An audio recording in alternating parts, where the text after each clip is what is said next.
Grecia, tierra de dioses y héroes, historias que todos conocen. Pero hoy buscamos las voces que susurran en la penumbra del mito, las mujeres legendarias. En esta primera parte descubriremos el poder, la magia y la tragedia de diosas, hechiceras y reinas como Medusa, Circe, Hera y Afrodita. Nombres que esconden historias esperando en la sombra. Y recuerda, la parte 2 traerá aún más. Si te atraen estas leyendas olvidadas, suscríbete y dale like para apoyar el canal. ¿Listos para desvelar estos secretos? Comencemos. Medusa, el reflejo de una tragedia. ¿Quién era Medusa? Solo un monstruo con serpientes por cabello y una mirada mortal. Su nombre susurra terror en los mitos antiguos, pero su historia es más profunda, tejida con hilos de belleza perdida, injusticia divina y una soledad de piedra. Hubo un tiempo, cuentan los poetas, en que Medusa no era horror, sino maravilla. Imagina una joven doncella, quizás sirviendo como sacerdotisa en el templo resplandeciente de Atenea, la diosa de la sabiduría. Se decía que su belleza era cautivadora, pero era su cabello sobre todo lo que atraía las miradas. Una cascada magnífica, hebras que tal vez eran la envidia del mismo sol poniente. Vivía bajo la protección, o eso creía, de una diosa virgen. Pero la belleza a veces es un imán para miradas no deseadas, incluso las de los inmortales. Poseidón, el poderoso dios de los mares, señor de terremotos y tormentas, posó sus ojos en ella. El deseo del dios fue implacable, y en el lugar más sagrado, profanando el mismísimo suelo consagrado a Atenea, la fuerza del dios del tridente se impuso sobre la joven. El templo fue mancillado por un eco de violencia y miedo. La furia de Atenea fue inmediata, terrible como un rayo. Pero su ira no se dirigió contra el poderoso hermano de su padre, Poseidón. Namber, la diosa virgen, enfurecida por la profanación de su hogar sagrado, o quizás, en una cruel ironía culpando a la víctima, descargó su cólera sobre Medusa. Aquel cabello que había sido admirado se retorció, siseante, transformándose en un nido de serpientes venenosas. Su rostro, antes hermoso, se contrajo en una mueca de puro espanto. Y sus ojos recibieron la más fría y cruel de las maldiciones, el poder de convertir en piedra inerte a todo ser vivo que osara encontrar su mirada. Una mirada de hielo y piedra, expulsada del mundo de los hombres y los dioses, temida, repudiada, Medusa se convirtió en la gorgona mortal. Se retiró a los confines del mundo conocido, a una guarida sombría donde el único arte eran las figuras petrificadas de héroes, viajeros y bestias que se atrevieron a buscarla o que por azar funesto tropezaron con su perdición.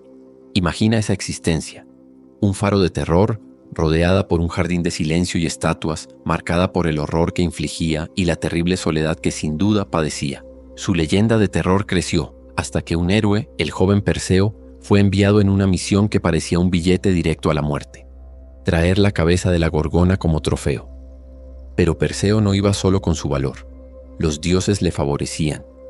Recibió ayuda divina, unas sandalias aladas para surcar los cielos, un escudo pulido como el más brillante espejo, regalo de Atenea, una osa adamantina o espada curva la arpe, y el consejo crucial de no mirar jamás directamente a los ojos del monstruo. Guiado por el reflejo tembloroso en el bronce de su escudo, sin cruzar nunca esa mirada fatal que helaba la sangre y solidificaba la carne, Perseo se acercó sigilosamente mientras la desdichada criatura dormía, quizás ajena al destino que se cernía sobre ella.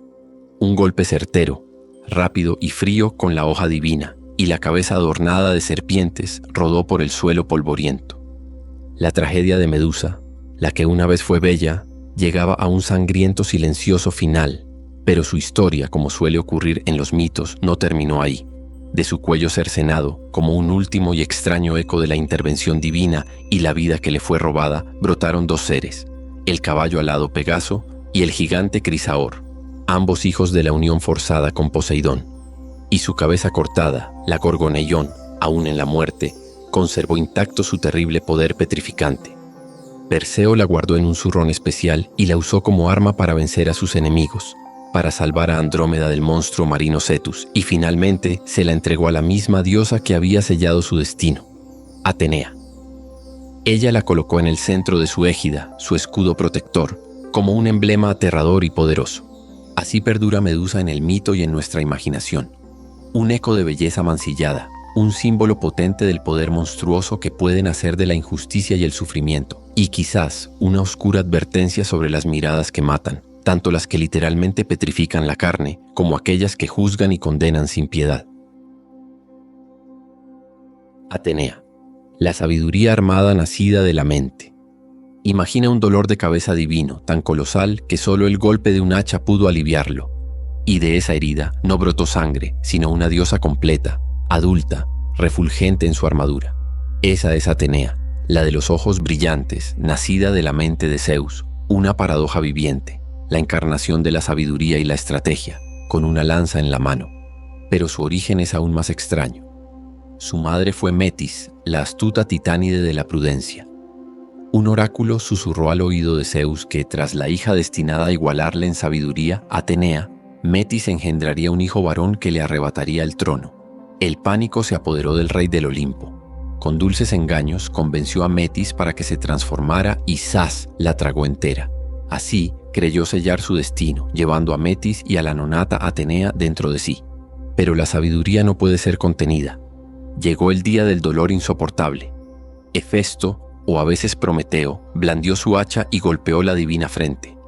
Y surgió ella, Atenea Partenos, la Virgen, no una niña indefensa, sino una diosa en pleno poderío, con casco, lanza y la égida protectora, lanzando un grito de guerra que hizo temblar los cimientos mismos del Olimpo y anunció al mundo la llegada de una nueva clase de poder. Atenea es la luz de la razón en medio del caos, diosa de la sabiduría práctica, la que guía la mano del artesano y la mente del estratega. No la furia ciega de la batalla de Ares, sino la guerra pensada, la táctica brillante, la defensa inteligente de la ciudad.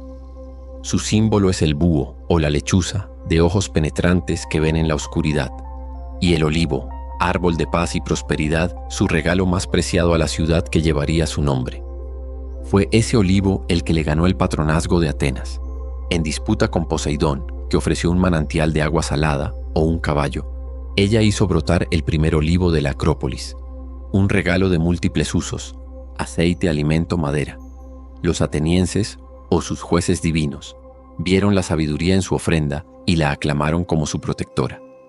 Fue la constante guía del astuto Odiseo en su larga vuelta a casa. Disfrazada a menudo como el anciano mentor, le susurraba consejos, le infundía valor, tejía con él los hilos de la estrategia para superar cíclopes, sirenas y pretendientes, pero ay de quien desafiara su maestría. La joven Aracne, una tejedora mortal de talento sin igual, osó proclamarse superior a la diosa. Atenea la retó.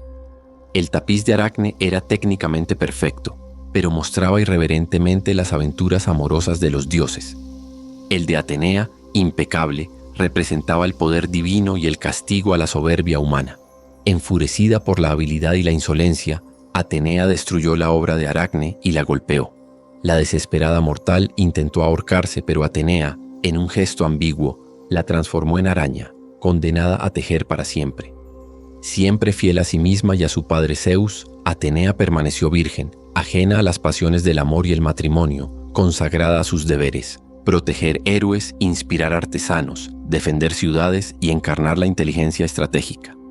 Así es Atenea, la mente brillante del Olimpo, la guerrera invicta, la patrona de las artes útiles, la protectora de héroes. Una diosa de mirada clara y juicio a veces severo, compleja como la sabiduría misma, tan capaz de crear la paz con un olivo como de guiar la lanza en la batalla. Una fuerza formidable, nacida para pensar, luchar y prevalecer. Afrodita, la diosa dorada nacida de la espuma. ¿Qué es el amor?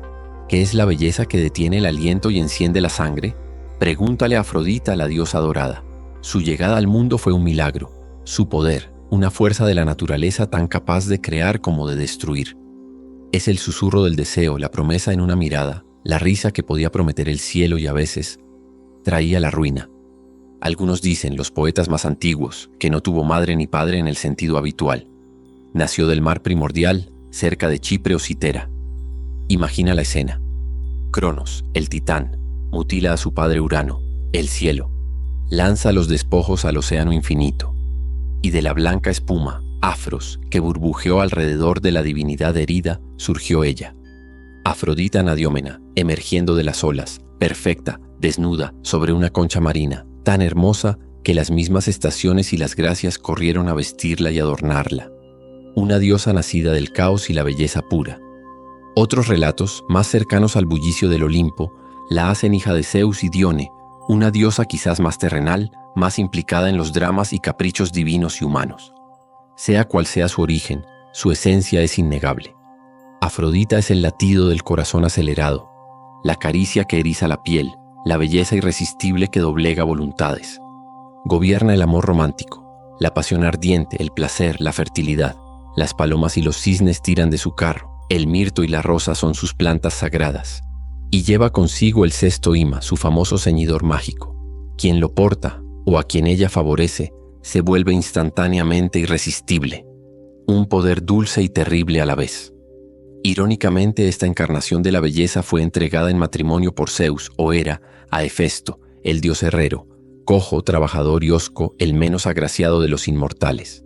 Quizás para mantenerla controlada, quizás por algún oscuro favor divino, pero el fuego de la pasión de Afrodita no podía ser contenido en la fragua de su esposo. Su gran amor clandestino fue Ares, el impetuoso dios de la guerra, una atracción fatal entre la belleza y la brutalidad, el amor y el conflicto. Sus encuentros secretos eran la comidilla del Olimpo, hasta que el ingenioso Hefesto los atrapó en una red dorada, invisible y irrompible, mientras yacían juntos, exponiéndolos a la risa, y quizás envidia de los demás dioses. También amó a mortales como el bellísimo cazador Adonis. Tan hermoso era que incluso Perséfone, la reina del inframundo, lo reclamó. Afrodita, desesperada, vio cómo su amado moría herido por un jabalí, enviado, dicen algunos, por un Ares celoso. De su sangre brotó la anémona, flor efímera como la belleza y la vida del joven. Un amor teñido de tragedia y del ciclo eterno de la naturaleza. Y para que probara su propia medicina, el amor por un mortal, Zeus la impulsó a yacer con el príncipe troyano Anquises. De esa unión nacería Eneas, el héroe destinado a fundar una nueva estirpe en Roma. Una lección de humildad para la diosa que tanto se jactaba de influir en los amores de dioses y hombres. Su influencia era decisiva. Fue ella quien ofreció a Paris, el príncipe troyano, el amor de la mujer más bella del mundo, Helena, a cambio de la manzana de oro de la discordia. Un juicio que encendió la mecha de la devastadora guerra de Troya, conflicto en el que ella, por supuesto, apoyó apasionadamente a sus favoritos troyanos. Afrodita es mucho más que una cara bonita. Es la personificación de una fuerza primordial e incontrolable, el deseo. Puede ser generosa, como con Pigmalión, dando vida a su estatua amada, pero también vanidosa, celosa y peligrosamente caprichosa, pobre de aquel que despreciara su poder como Hipólito. Es la dulzura y el peligro, la creación y la discordia, una diosa tejida con luz de luna, espuma de mar y un poder irresistible. Circe, la hechicera de Eea, tejedora de destinos y bestias. Hay ecos en la brisa marina que hablan de Eea, la isla perdida donde el tiempo parece detenerse, envuelta en un halo de magia y misterio. Allí, en un palacio oculto entre bosques profundos que olían a cedro y hierbas extrañas, moraba Circe, la hechicera de ojos luminosos como el ámbar y voz como un hechizo susurrado. No era una mortal cualquiera. Llevaba en sus venas la sangre divina, hija del sol mismo, el titán Helios, y de la ninfa marina Perse, sobrina del vasto océano. Era hermana de reyes y reinas, cuyos destinos también se tejieron con hilos de magia y tragedia, como Pasífae y Eetes. Circe llevaba en sí la herencia de la luz incandescente de su padre y las profundidades secretas del mar de su madre. La magia primordial danzaba en sus dedos. Quienes por azares del destino o tormentas llegaban a su isla, a menudo náufragos desesperados, encontraban un lugar de belleza casi irreal, una calma antinatural. Pero alrededor de su espléndida morada, algo inquietante rompía la paz. Leones de montaña y lobos de mirada extrañamente mansa merodeaban por los claros del bosque, sin atacar, rozándose contra las piernas de los recién llegados como si fueran dóciles mascotas melancólicas. Eran el testimonio silente y perturbador del poder de Circe, la prueba viviente de hombres que habían caído bajo su hechizo, atrapados para siempre en pieles ajenas. Así le ocurrió a la desafortunada tripulación del astuto Odiseo, héroe de Ítaca. Cansados del mar infinito, hambrientos y diezmados, siguieron el rastro de humo que ascendía dulcemente de la chimenea de Circe. Ella los recibió con sonrisas y palabras melosas. Les ofreció asiento en ricos tronos, les sirvió queso, pálida miel y vino generoso. Pero era un brebaje dulce y traicionero. Estaba mezclado con sus fármacos, sus pociones secretas, destiladas de hierbas que solo ella conocía. Los marineros bebieron confiados, ahogando sus penas, y entonces, cuando estaban desprevenidos, Circe alzó su vara mágica, la Rapdos, los tocó suavemente, y la transformación fue instantánea. Sus formas humanas se encogieron y deformaron, sus voces se tornaron gruñidos porcinos. Los valientes compañeros de Odiseo eran ahora cerdos, lloriqueando en una pocilga, con sus mentes humanas intactas atrapadas en un cuerpo bestial. Solo Euríloco, que había presentido el engaño y esperado fuera, escapó para llevar la terrible noticia a Odiseo. El héroe, con el corazón encogido pero lleno de determinación, marchó solo hacia el palacio de la hechicera, dispuesto a rescatar a sus hombres o perecer. Pero en el camino sombrío, una figura joven y brillante se interpuso. Era el dios mensajero, Hermes, con sus sandalias aladas. «Detente, Odiseo», le advirtió con urgencia. Le reveló el secreto para vencer la magia de Circe. Una planta humilde pero poderosa llamada Moli, de raíz negra como la noche y flor blanca como la leche, que lo protegería de los encantamientos. Y le dio instrucciones precisas. Cómo debía aceptar la bebida, cómo debía desenvainar su espada cuando ella usara la vara, y cómo debía arrancarle un juramento sagrado por los dioses para asegurar su protección.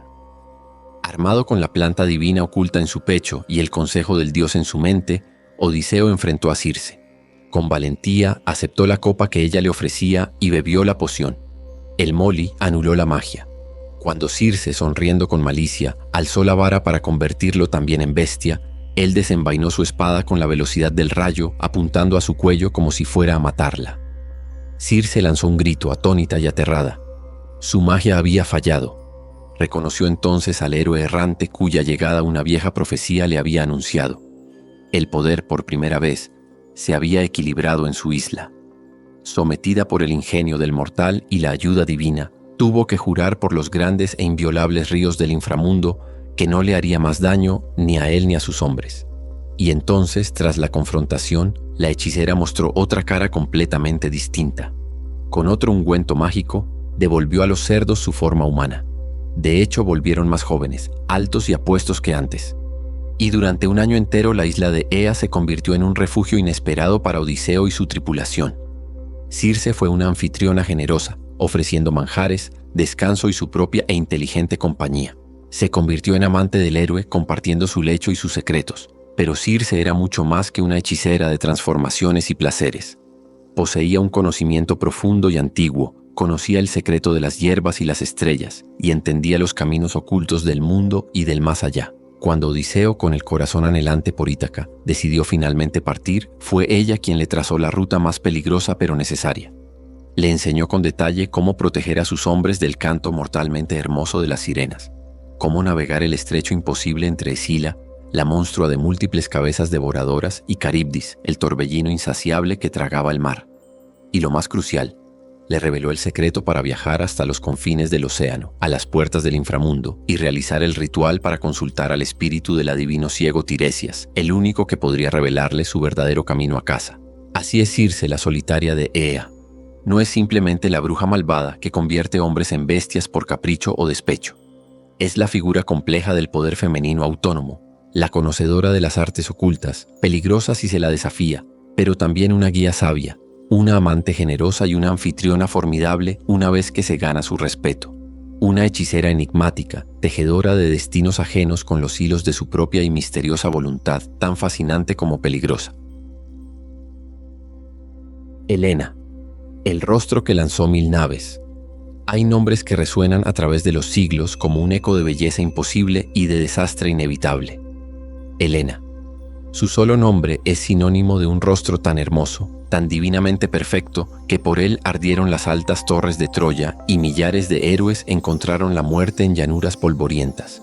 Fue una diosa atrapada en carne mortal, una víctima pasiva del destino y los caprichos divinos, ¿o fue ella la chispa consciente que prendió la hoguera de la guerra más famosa y cantada de la antigüedad? Su historia es la de una belleza sobrenatural que fue a la vez una bendición y una maldición devastadora. Nació de un huevo, cuentan las leyendas más extrañas y poéticas. Hija de Leda, la hermosa reina de Esparta, y de Zeus, el mismísimo rey de los dioses, que para seducirla tomó la inesperada forma de un majestuoso cisne blanco como la nieve. Era, por tanto, hermana de héroes como Pólux y de reinas como Clitemnestra. Pero Helena parecía brillar con una luz distinta, casi irreal.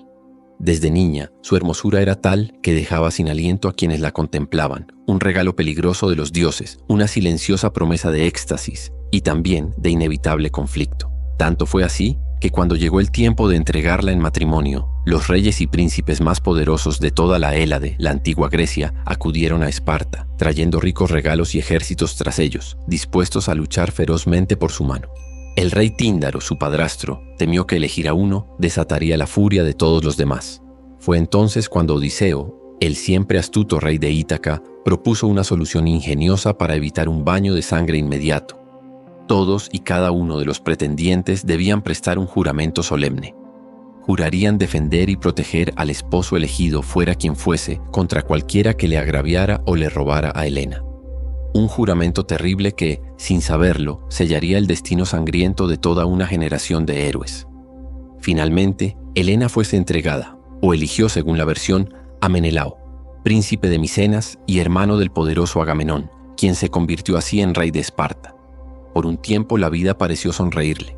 Reinaba en Esparta y tuvo una hija, la joven Hermíone. Había una aparente calma antes de la tormenta.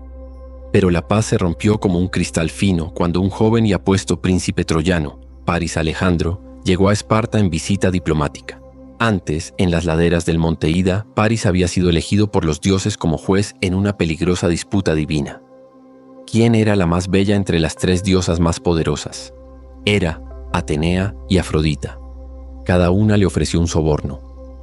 Afrodita, la diosa del amor, le prometió conseguirle el amor de la mujer más hermosa del mundo si la elegía a ella. Y esa mujer no era otra que Helena de Esparta. Paris llegó a la corte de Menelao como huésped, disfrutando de su hospitalidad. Pero aprovechando una ausencia del rey, que había viajado a Creta, ocurrió lo irreparable. Raptó Paris a Helena por la fuerza, cegado por la promesa de Afrodita y la belleza de la reina, o se dejó llevar Helena, quizás seducida por el exótico y apuesto extranjero, quizás sintiéndose atrapada o hastiada de su vida en Esparta, huyendo voluntariamente con él hacia Troya y llevándose consigo además gran parte del tesoro real. El mito guarda un silencio elocuente o susurra versiones contradictorias, dejando la verdadera voluntad de Helena envuelta para siempre en una sombra ambigua. Fuga voluntaria o rapto violento, el resultado fue el mismo. Una ofensa intolerable para Menelao y para toda Grecia, y la activación inmediata del terrible juramento que todos los antiguos pretendientes habían prestado. Los ahora reyes poderosos de Micenas, Argos, Pilos, Creta, Ítaca y tantos otros lugares fueron llamados a cumplir su palabra. Una flota de 1000 naves, el rostro que lanzó 1000 naves, un ejército como nunca antes se había visto, cruzó el mar Egeo con un solo y claro propósito: lavar la afrenta, rescatar a Helena y castigar a la orgullosa ciudad de Troya. Por 10 largos y sangrientos años, mientras la guerra rugía bajo las murallas, Helena vivió en la ciudad asediada. Ella era el premio dorado, la excusa y la causa viviente de la masacre. En la Ilíada de Homero, la vemos caminar por las murallas, hermosa y melancólica, consciente del dolor y la muerte que su presencia provocaba, tratando con inesperado respeto al noble Héctor y al anciano rey Príamo, pero atrapada en un destino que quizás lamentaba amargamente.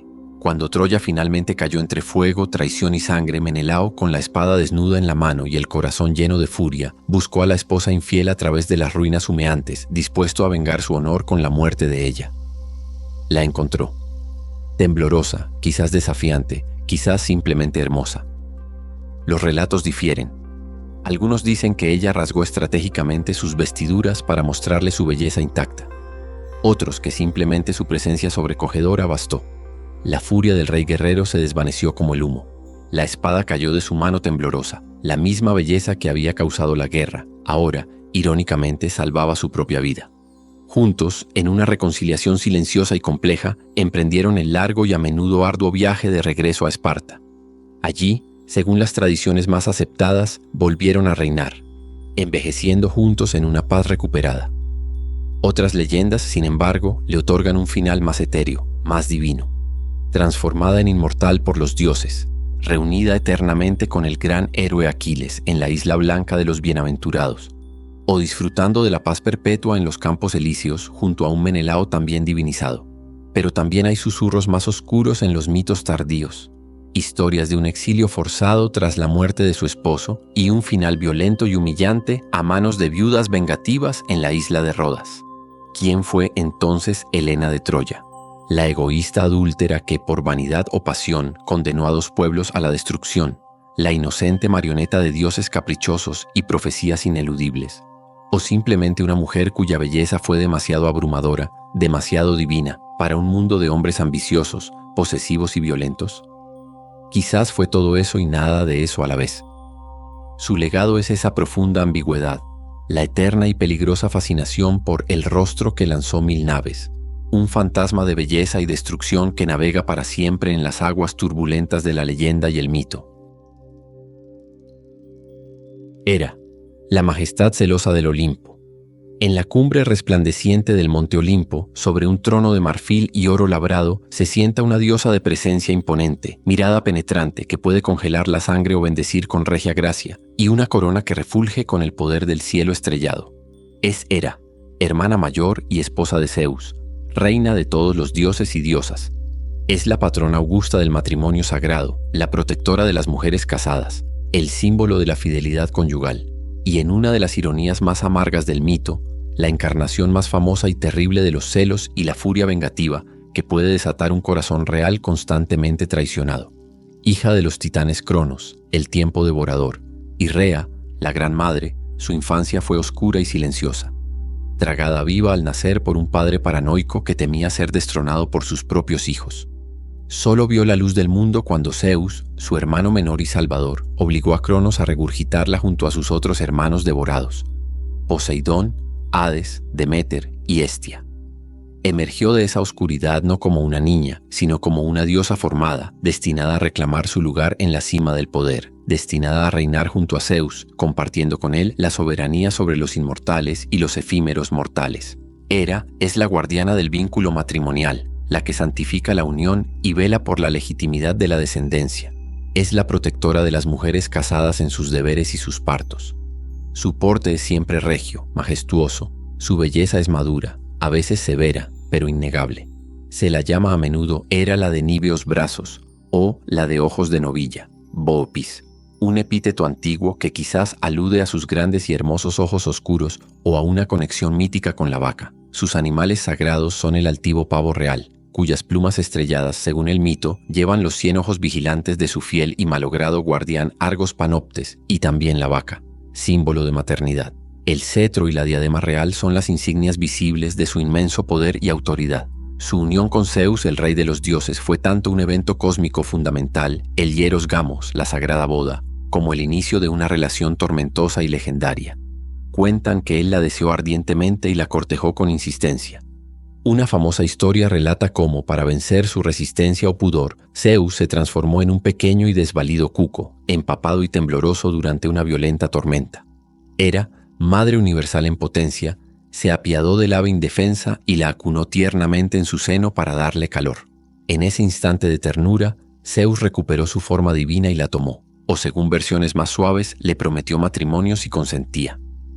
Su boda fue una celebración esplendorosa, origen de la armonía cósmica, pero casi desde el principio, la sombra de la infidelidad crónica de Zeus comenzó a oscurecer su trono y su corazón. El rey del Olimpo era un coleccionista insaciable de amantes, divinas y mortales, y cada nueva aventura era una humillación pública, una espina clavada en el orgullo inmenso de la reina del cielo. Y Hera, la reina, reaccionaba. Rara vez, o casi nunca, se atrevía a confrontar directamente la raíz del problema: el propio Zeus. Su poder era inmenso, pero el de él era supremo y absoluto.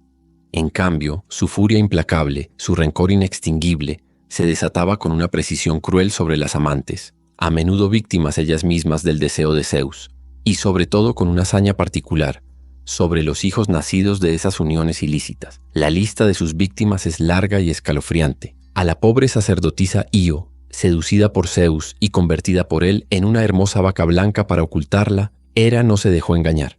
Pidió la vaca como regalo y le puso como guardián al monstruoso gigante Argos de los 100 ojos, que nunca dormían todos a la vez. Cuando Hermes, por orden de Zeus, mató a Argos, Hera recogió sus ojos y los puso en la cola de su pavo real, y luego envió un tábano furioso que persiguió a la desdichada Io en forma de vaca en una carrera enloquecedora por medio mundo conocido. A la Titani de Leto, cuando estaba embarazada de los gemelos Apolo y Artemisa, hijos de Zeus, Hera le prohibió dar a luz en cualquier tierra firme que estuviera bajo el sol, obligándola a un peregrinaje desesperado y angustioso hasta encontrar la isla flotante y estéril de Delos, la única que se atrevió a acogerla. A la princesa mortal Sémele, que esperaba a Dioniso de Zeus, Hera se le apareció disfrazada de su vieja nodriza, y con palabras taimadas la convenció para que le pidiera a Zeus, como prueba de amor, que se le mostrara en todo su esplendor divino, sabiendo perfectamente que la visión de la verdadera forma del dios del trueno fulminaría instantáneamente a la pobre mortal. Pero su víctima más célebre, el objetivo de su odio más profundo y persistente a lo largo de toda su vida, fue el gran héroe Heracles, Hércules, el hijo semidios de Zeus con la mortal Alcmena. Hera intentó matarlo ya en la cuna enviando 2 enormes serpientes, que el bebé Heracles estranguló con sus propias manos.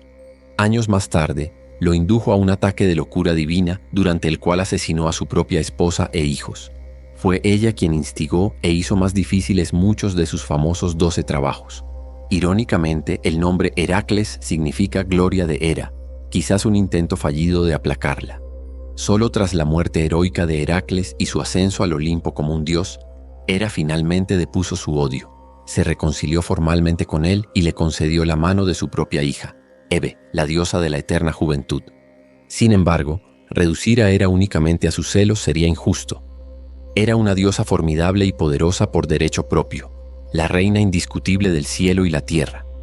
Su voluntad tenía peso en el consejo de los dioses, influía en el destino de las guerras y las naciones, como en la guerra de Troya, donde apoyó fervientemente a los griegos, sus favoritos, contra los troyanos, a quienes odiaba desde el juicio de París. Los demás dioses olímpicos la respetaban profundamente y temían su disgusto. Era la majestad encarnada, la autoridad femenina en su máxima expresión divina, aunque fuera una majestad a menudo herida y resentida. Así es Hera del Olimpo. Reina soberana, diosa augusta del matrimonio, figura de inmenso poder, dignidad y belleza madura, pero también inseparablemente la esposa eternamente traicionada, consumida por unos celos que ardían como el fuego divino, capaz de una crueldad y una venganza implacables nacidas directamente del dolor, la humillación y la ofensa a su honor y a la institución que representaba. En ella conviven la majestad imponente y la furia incontenible, la protectora del hogar legítimo y la perseguidora implacable de los frutos de la infidelidad. Un reflejo complejo, poderoso y terrible de la lealtad exigida en el matrimonio, la amargura de la traición sufrida y el poder indomable de una reina que se niega rotundamente a ser simplemente ignorada o relegada a un segundo plano. Medea, la furia de una hechicera traicionada. Hay nombres en el vasto lienzo del mito que son como cicatrices imborrables, marcados a fuego por la intensidad de la pasión, el poder de la magia arcana y una venganza tan calculada y terrible que hiela la sangre en las venas con solo escucharla. Medea, princesa hechicera de un reino lejano en los confines del mundo conocido, mujer que amó hasta la locura más absoluta y que al ser traicionada odió hasta la destrucción total y aniquilación de todo lo que una vez fue amado. Su historia es un viaje aterrador a la oscuridad, desde el sacrificio ciego por amor hasta la más espantosa y antinatural de las desolaciones. En la remota Cólquida, tierra exótica y bárbara a orillas del Mar Negro, reinaba el rey Eetes, hijo del titán Sol, Helios, y su hija era Medea, una joven princesa de mirada penetrante y conocimiento profundo, sacerdotisa de Hécate, la diosa sombría de la brujería y las encrucijadas.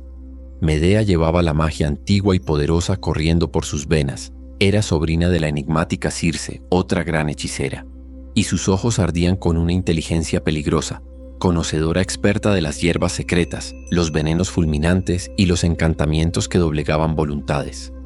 A este reino lejano y custodiado llegó un día Jasón, el apuesto y ambicioso líder de los argonautas, venido desde Grecia en una misión casi suicida: robar el tesoro más legendario y guardado, el vellocino de oro, cuya piel dorada colgaba en una arboleda sagrada, protegida por toros que exhalaban fuego y un dragón colosal que jamás cerraba los ojos. Pero los dioses del Olimpo, como a menudo hacían, decidieron jugar sus cartas en el destino de los mortales. Hera y Atenea, protectoras de Jasón, necesitaban ayuda para su protegido. Convencieron a Afrodita, la diosa del amor, para que lanzara una de sus flechas invisibles pero certeras al corazón de la princesa de Cólquida. Y Medea, la orgullosa y sabia hechicera, en cuanto vio al extranjero de cabellos dorados, cayó perdidamente, irracionalmente enamorada de él. Un amor infundido por los dioses, tan súbito como consumidor. Por él, por Jasón, que le prometió matrimonio, llevarla consigo a Grecia, compartir gloria y trono, Medea tomó la decisión fatal de traicionar todo lo que le era sagrado. Renegó de su padre, el rey Eetes, de su patria, Cólquida, y de sus propios dioses ancestrales. Usando su magia y sus conocimientos prohibidos, protegió a Jasón del aliento ígneo de los toros sagrados. Le enseñó la treta para vencer a los terroríficos guerreros espartoi nacidos de dientes de dragón, y finalmente, con sus potentes pociones somníferas, adormeció al insomne dragón guardián, permitiendo así que Jasón robara el codiciado vellocino. Huyeron juntos de Cólquida en la nave Argo, con el tesoro dorado a bordo, pero el rey Eetes, furioso por la traición y el robo, los persiguió con su flota. Y aquí, en la desesperación de la huida, Medea cometió un acto brutal, un punto de no retorno en su descenso hacia la oscuridad moral. Para retrasar a su padre y asegurar su escape con Jasón, asesinó a su propio hermano menor, Apsirto, que huía con ellos, o según otras versiones, lo atrajo a una trampa. No se detuvo ahí, despedazó el joven cuerpo de su hermano y arrojó los miembros mutilados al mar, uno por uno. El horror de la escena obligó al rey Eetes a detener su persecución para recoger, con el corazón roto, los restos dispersos de su hijo, concediendo a los argonautas la ventaja que necesitaban para escapar. La sangre inocente de su propio hermano manchaba ya las manos de Medea y presagiaba su terrible futuro. Tras ser purificados a regañadientes de este crimen por su tía Circe, Jasón y Medea llegaron finalmente a Grecia. En Iolco, patria de Jasón, Medea usó de nuevo su magia temible, esta vez para ayudar a Jasón a vengarse del rey Pelias, quien había usurpado el trono y enviado a Jasón a la misión imposible del vellocino. Engañando a las hijas de Pelias, las indujo a matar y descuartizar a su propio padre con la falsa promesa de rejuvenecerlo mediante un hechizo. Pero este acto de regicidio mediante engaño solo les ganó el odio de la ciudad y un nuevo exilio. Se establecieron entonces en la ciudad de Corinto. Allí, durante algunos años, vivieron como marido y mujer, y Medea le dio a Jasón 2 hijos. Parecía que Medea, la extranjera, la hechicera bárbara, había encontrado por fin un hogar, una semblanza de normalidad. Pero Jasón era un hombre ambicioso y quizás intimidado o cansado de la intensidad de su poderosa esposa extranjera. Vio una oportunidad para mejorar su estatus y asegurar su posición, repudiar a Medea y casarse con Glauce, también llamada Creusa, la joven y dulce hija de Creonte, el rey de Corinto. Una boda política, conveniente, que le abriría las puertas del poder. Intentó justificar su traición ante Medea, argumentando que era por el bien futuro de sus hijos, ofreciéndole oro y cartas de recomendación para su inminente exilio, como si el oro pudiera comprar una vida entera de sacrificios, traiciones y crímenes cometidos por amor a él. La noticia cayó sobre Medea como un rayo, destrozando su mundo. El amor absoluto que la había consumido y la había llevado a renunciar a todo, se transformó instantáneamente en un odio helado, calculador, una furia tan profunda que eclipsó al sol. Se sintió utilizada, humillada, desechada como un objeto inservible tras haberle entregado a Jasón la victoria, la riqueza y hasta hijos.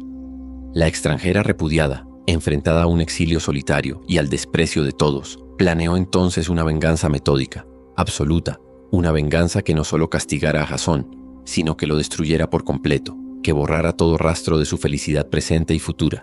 Primero, con una inteligencia fría, aseguró su propio futuro consiguiendo del rey Egeo de Atenas la promesa de asilo, a cambio de usar sus artes para curar su infertilidad.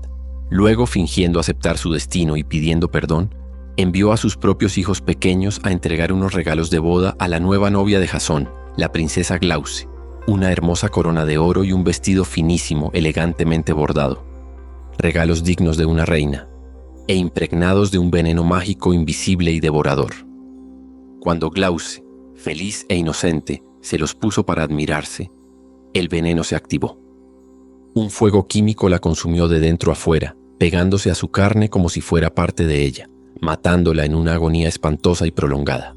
Su padre, el rey Creonte, al intentar salvarla abrazándola desesperadamente, murió también pegado a ella, consumido por el mismo regalo infernal enviado por Medea. Pero la venganza de Medea contra Jasón aún no había culminado. Faltaba el golpe final, el más cruel, el que lo aniquilaría moral y espiritualmente para siempre, el acto más antinatural y desgarrador imaginable. para asegurar que Jasón no tuviera descendencia que perpetuara su nombre, para proteger, según su lógica retorcida, a sus hijos de las seguras represalias de los corintios ahora que ella había asesinado a la familia real.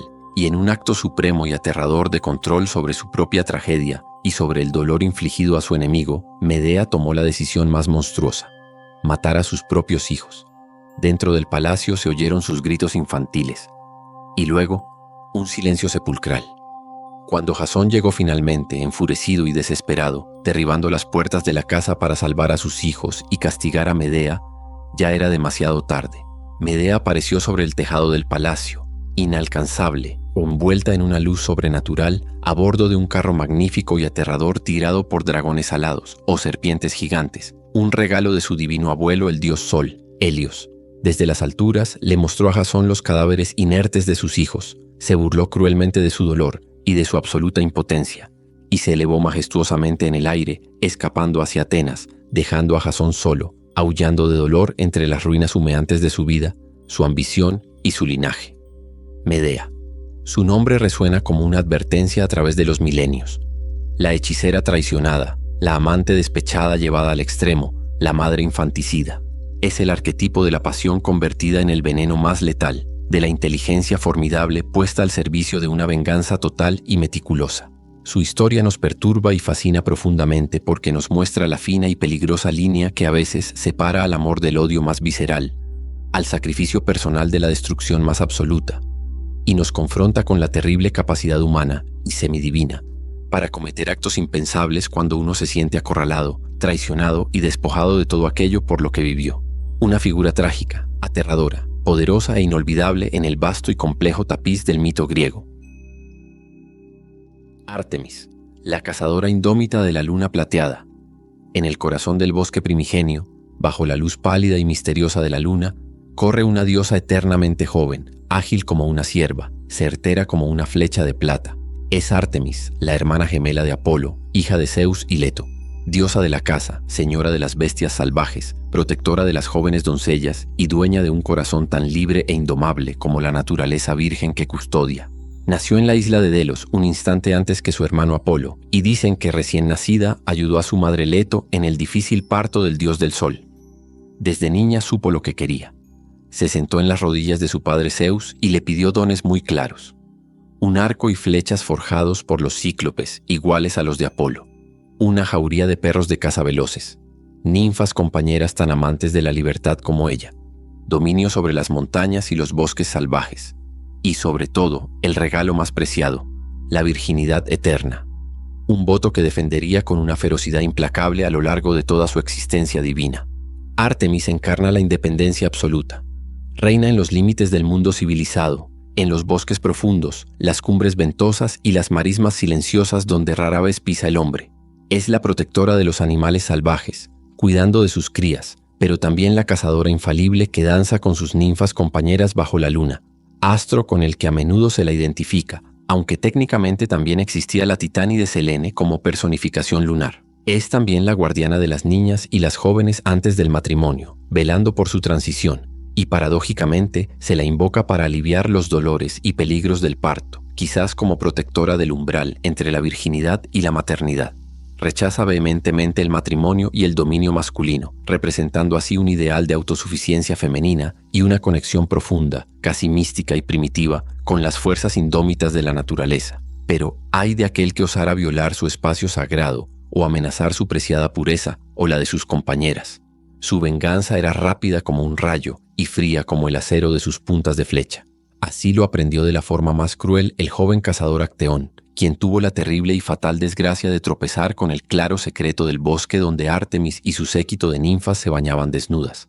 Enfurecida más allá de toda medida por la profanación involuntaria pero imperdonable de su intimidad, la diosa lo salpicó con agua sagrada, transformándolo en el acto en un ciervo tembloroso y asustado. Sus propios perros de caza, una jauría que él mismo había criado, excitados por el olor del animal y sin poder reconocer a su amo bajo la nueva forma, lo persiguieron sin piedad por el bosque y lo despedazaron brutalmente. Una advertencia terrible y sangrienta sobre las consecuencias de ver aquello que está prohibido a los ojos mortales.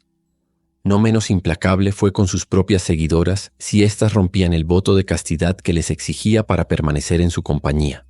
Calisto, una de sus ninfas favoritas, fue seducida o violada, según la fuente, por el mismísimo Zeus, quien a menudo usaba el engaño de disfrazarse de la propia Ártemis para acercarse a ella. Cuando la diosa descubrió el inevitable embarazo de su compañera durante un baño comunal en un río, su furia por la pureza perdida de su grupo fue absoluta. Expulsó a Calisto de su séquito sagrado y, según algunas versiones del mito, fue ella misma, en un arrebato de ira divina, quien la transformó en osa como castigo, aunque otras versiones muy extendidas atribuyen la cruel transformación a la celosa y siempre vigilante Hera. Igualmente implacable se mostró cuando la arrogancia mortal se atrevía a desafiar o insultar a su familia divina. Cuando la reina Níobe de Tebas, orgullosa de su numerosa prole, se jactó públicamente de tener 14 hijos, 7 varones y 7 mujeres, mofándose cruelmente de Leto, madre de los gemelos divinos, por tener solo 2, Apolo y Ártemis actuaron sin piedad para vengar el grave insulto a su madre. Las flechas certeras y silenciosas de Ártemis abatieron una a una a las 7 hijas de Níobe mientras jugaban, mientras su hermano Apolo se encargaba con igual precisión mortal de los 7 hijos varones durante una cacería. La reina Níobe, rota de dolor ante la masacre instantánea de toda su descendencia, quedó literalmente petrificada por el sufrimiento, convertida en una roca en el monte Sípilo, de la que emana eternamente un manantial, como si fueran sus lágrimas perpetuas. Aunque ferozmente independiente y a menudo severa hasta la crueldad, su historia también revela otros matices, momentos de relación y tragedia que complican su figura de simple diosa virgen y vengativa. Con el gigante cazador Orión, por ejemplo, compartió quizá los bosques y la emoción de la caza. Algunas versiones hablan de una profunda amistad, incluso de un afecto naciente entre ambos, iguales en su amor por la naturaleza salvaje. Pero Apolo, ya fuera por celos fraternales ante esa posible unión o por un exceso de celo en proteger la virginidad de su hermana, la engañó cruelmente.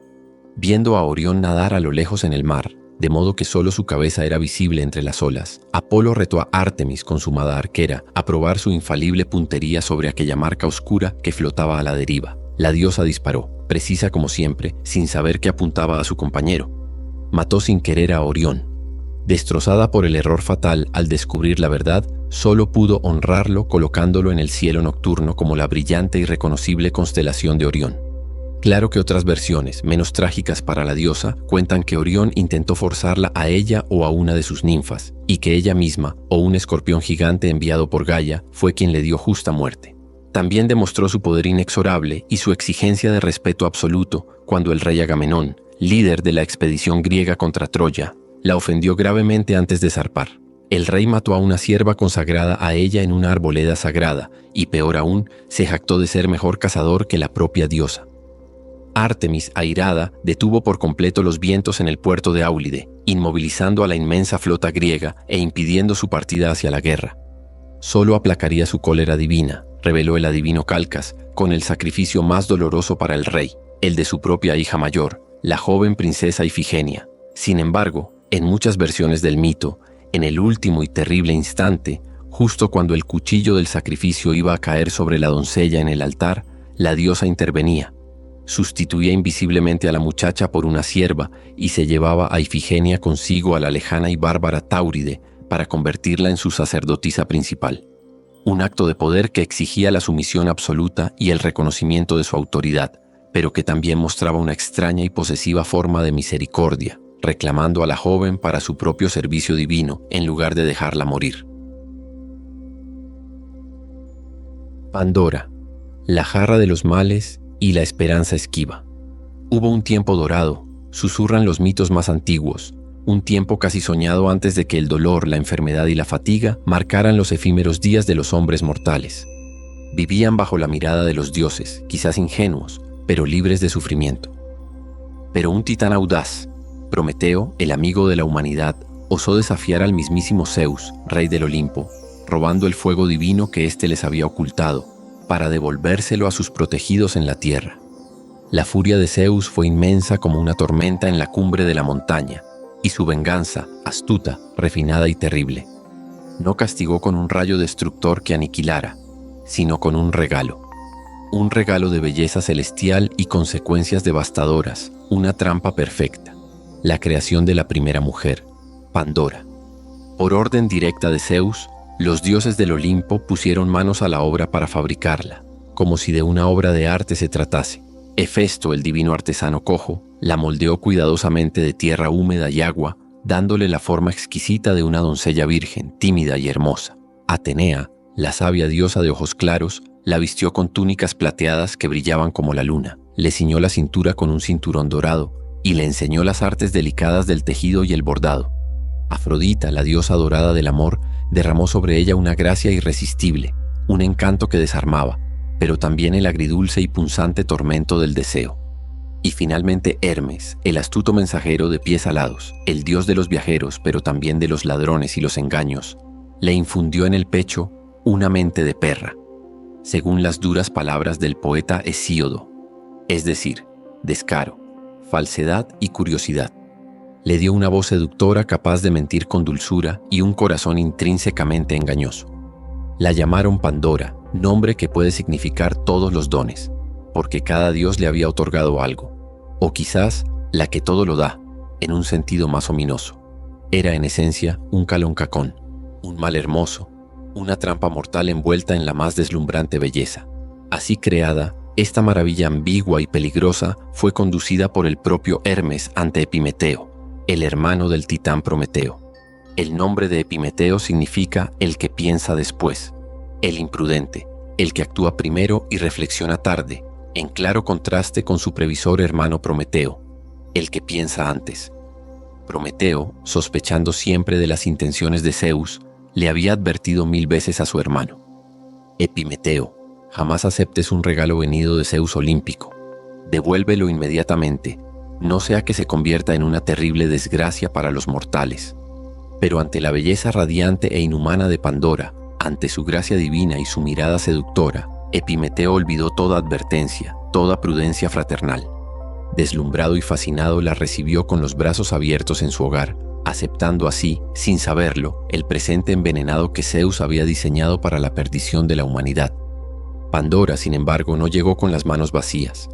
Trajo consigo, o le fue entregada por los dioses al llegar, o quizás ya se encontraba misteriosamente en la casa de Epimeteo, las versiones varían, una gran jarra de almacenaje, pesada y sellada, un pitos, que siglos más tarde un error de traducción convertiría en la famosa caja. Nadie sabía a ciencia cierta qué contenía esa vasija imponente y ominosa, pero dentro de ella Zeus había encerrado cuidadosamente todos los males y miserias imaginables que afligirían al género humano, las crueles enfermedades que marchitan el cuerpo y nublan la mente, las penas y tristezas que desgarran el alma, la fatiga agotadora del trabajo, las rencillas, las disputas, las mentiras, el hambre, la desesperación, todas las desgracias, grandes y pequeñas, que hasta ese momento eran completamente desconocidas para la humanidad, la cual, según el mito, vivía hasta entonces libre de trabajos penosos, de enfermedades dolorosas y de la carga de la vejez. Pero, ¿qué había realmente dentro de esa jarra prohibida?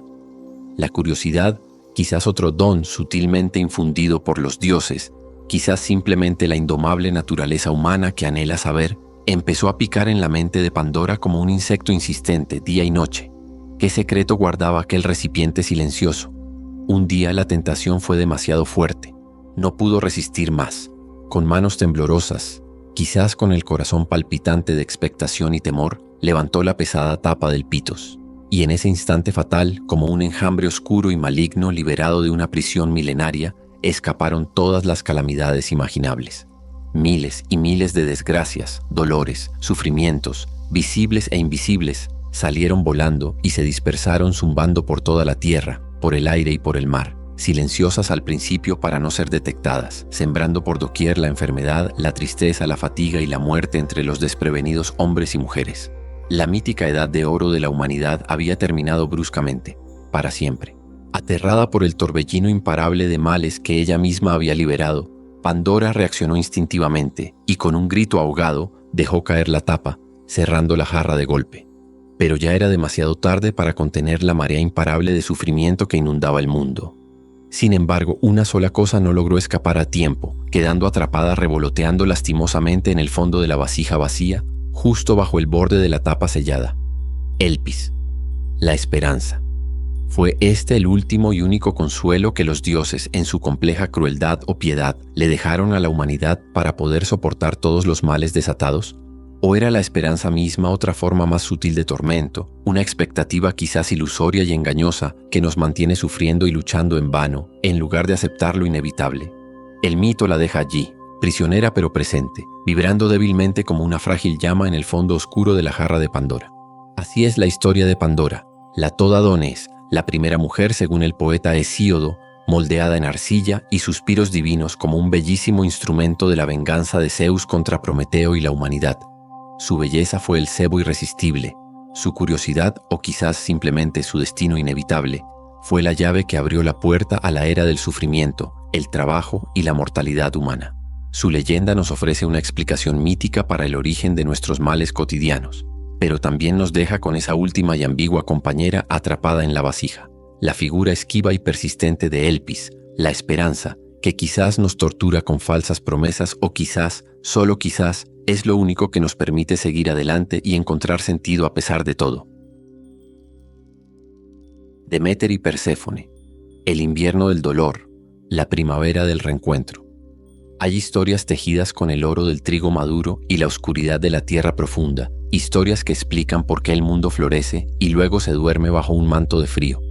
Es la historia de Deméter, la diosa madre de doradas trenzas, señora de la cosecha abundante, y de su amada hija Perséfone, llamada Core, la doncella, el corazón mismo de la primavera en flor. Un relato de amor maternal, pérdida desgarradora y el pacto eterno que dio forma a las estaciones. Imagina a Perséfone, joven y radiante, recogiendo flores, lirios, violetas, jacintos y el narciso de embriagador aroma en una pradera idílica, quizás en Sicilia, riendo con sus compañeras ninfas bajo el sol. Era la viva imagen de la inocencia y la alegría primaveral. Pero bajo esa misma tierra fértil, en las sombras perpetuas de su reino subterráneo, Hades, el sombrío rey de los muertos, la deseaba. Con el permiso tácito, o explícito según el mito de su hermano Zeus, el plan se puso en marcha. De repente la tierra se abrió ante Perséfone como una herida negra y profunda.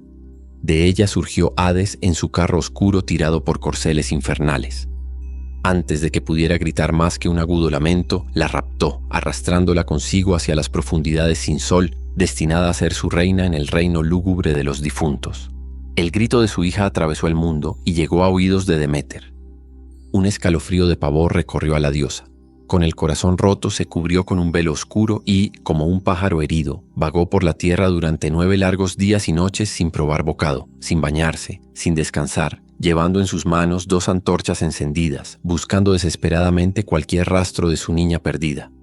El mundo entero pareció oscurecerse con su dolor.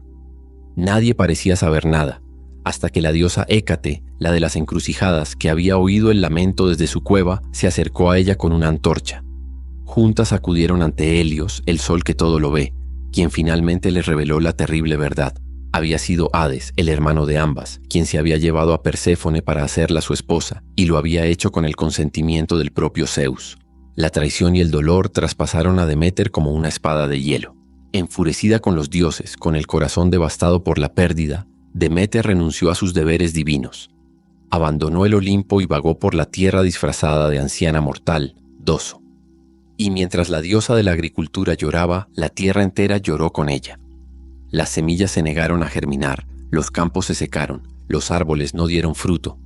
Un invierno terrible, no solo de frío, sino un invierno del alma de la tierra, se extendió por el mundo.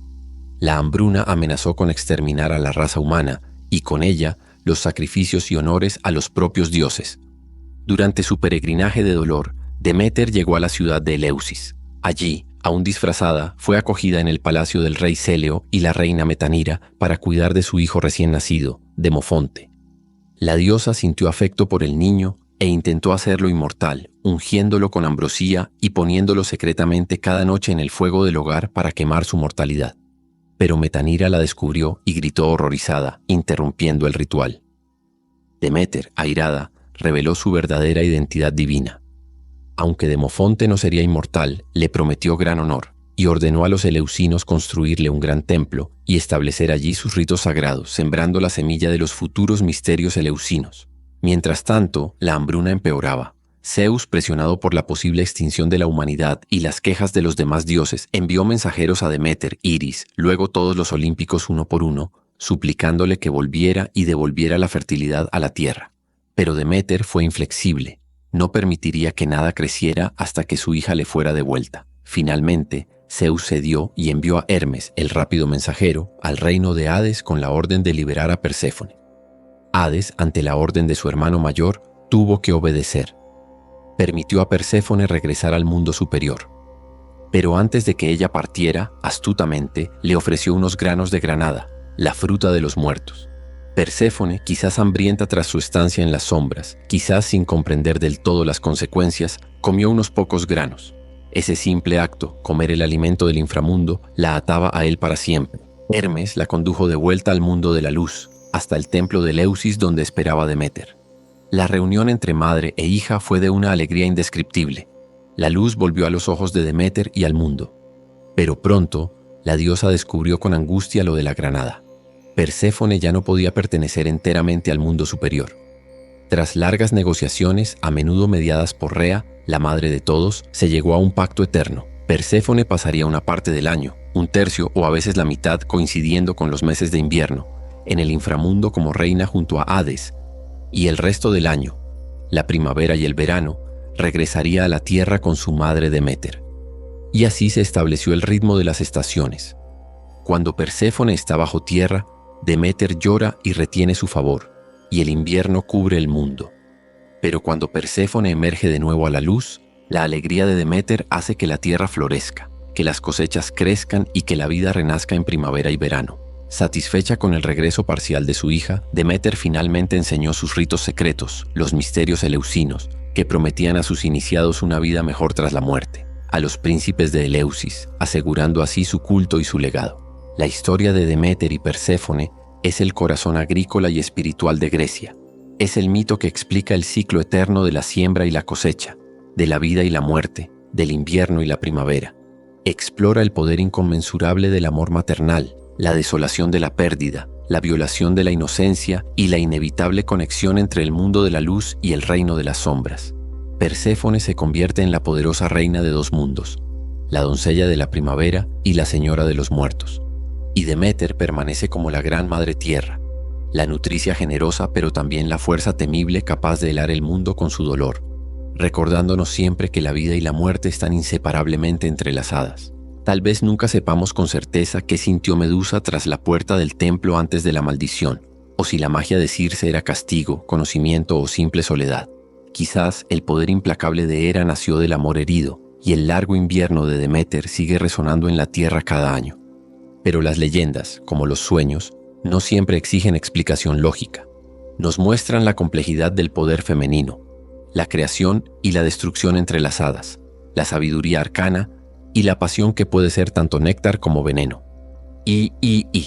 Sobre todo nos recuerdan que la mitología griega está repleta de una fuerza femenina profunda, misteriosa y poderosa, a menudo oculta tras el brillo de las armaduras de los héroes. Pero nuestro viaje no termina aquí. Hay más hilos que seguir, más sombras que explorar. En la parte 2 continuaremos este sendero. Nos esperan la astucia paciente de Penélope, la rebeldía moral de Antígona, la magia lunar de Hécate y la espiral de venganza que aguarda en Micenas. Gracias por acompañarme en esta primera parte del viaje, y hasta que nos encontremos de nuevo en la penumbra del mito, en la parte 2.